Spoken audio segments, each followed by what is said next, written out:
በኢትዮ ኢንጂነሪንግ ግሩፕ ዓለም አቀፍ የሴቶች ቀን ተከበረ።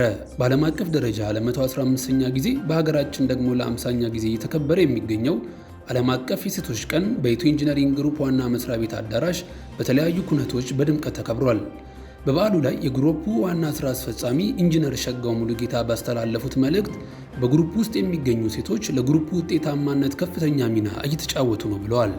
ከግሩፑ ሰራተኞች ውስጥ ሴቶች 44 በመቶ መሆናቸውን በማስታወስ በአመራርነት ቦታ ላይ ያላቸው ድርሻ ለማሳደግ ስራዎች ታቅደው እየተሰሩ ስለመሆናቸው አብራርተዋል።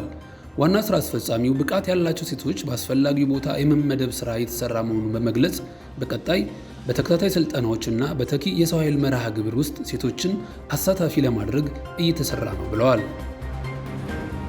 እድሉ በትክክል ስላልተመቻቸ እንጂ ከዚህ በላይ ሴቶች ወደ አመራር ደግመቱ እናውቃለን። አሁን ያሉት አመራሮች በቂ ነው ብለን አናስብም። ወደ 28.5% አካባቢ ነው ያለው አመራር። ይህ በቂ አይደለም። ይህን ቁጥር ለመጨመር የአመራር ተሳትፏቸውን ለመጨመር ከፍተኛ ጥረት እያደረግን ነው።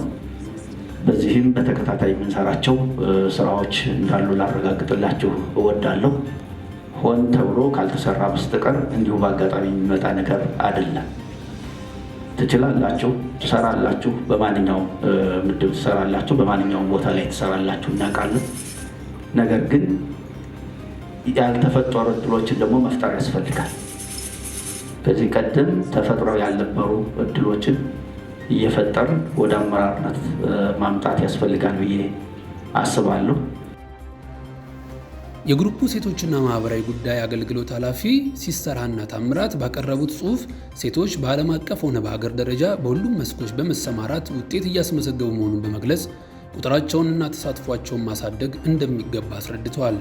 በግሩፑም የህፃናት መቆያና የጤና አገልግሎት ለሴት ሰራተኞች መቅረቡን አበረታተው በቀጣይ መሰል ጥረቶች መጠናከር አለባቸው ብለዋል።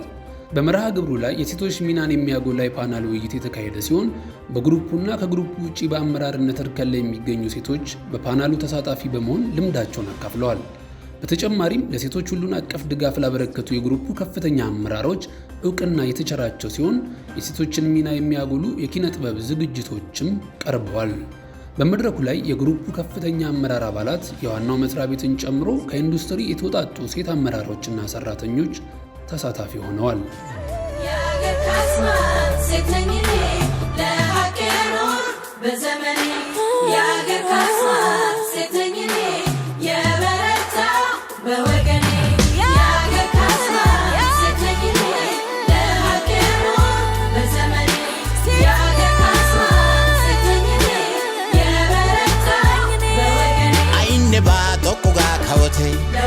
minna eqqa paccennan kumette ishaladai tabappe ashiare ottadane mata bonchisiare